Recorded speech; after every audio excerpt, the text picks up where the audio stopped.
Well now, I'm not much fit for entertaining, but I reckon you ain't much in the mood for hospitality either, am I right? Oh, not a big talker, eh? I'm used to that from a surly husband, and kids more comfortable with kicking a ball around than having a conversation with their ma. Name's Nama. Nama Creed. Raised a family up here. Before this dungeon thick fog came, took him as my story. Helen sent you over to check on me, I reckon. Now, your concern is wicked kind, but I don't need any pitying. I got my shotgun, I got what's left of my wits. I'll manage. Now, this hullabaloo began after the Lady Margaret came back. My husband Larry, the others, we all thought that they'd gone missing out there, but the sea took them. The day they came back, whole town could finally breathe again. But then came that fog, like it was following them back to shore. 'Twas right, said they, such birds to slay, that bring the fog and mist. Don't ask me where I got that from. Probably heard it on Oprah. Never got to ask Larry about what happened in those weeks they were gone. Been around gift horses long enough not to look him in the mouth. He was back. Thought life would go on the way life goes on, one day at a time. When the fog lifts enough to see the Lady Margaret laid up in the harbor, covered in that red seaweed, I always wonder if he'd still be here if I had.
Well, hey!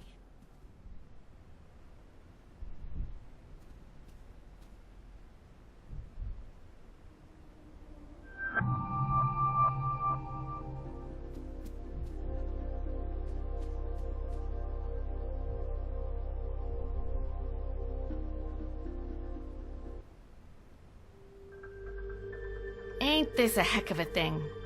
3 years without firing a shot, other than putting down some animal got itself hit by a truck. These past nights, we've gone through bullets like candy at Halloween. I used that jail cell to dry out old paperwork mostly, or Bill Dexter when he'd had a bad one. Now I've got all these folks good as locked in here, and no sleeping it off for the morning either. The way things are headed, I'm seeing us outlasting our supplies. Not by much, if it comes to that. Andy finds what he can, but with the cruisers stuck propping up the barricade. So I'm obliged to anyone who'll poke around town a piece. Bring in the essentials. We can call it requisitioning. I don't think the store owners will be writing this one off as an act of God.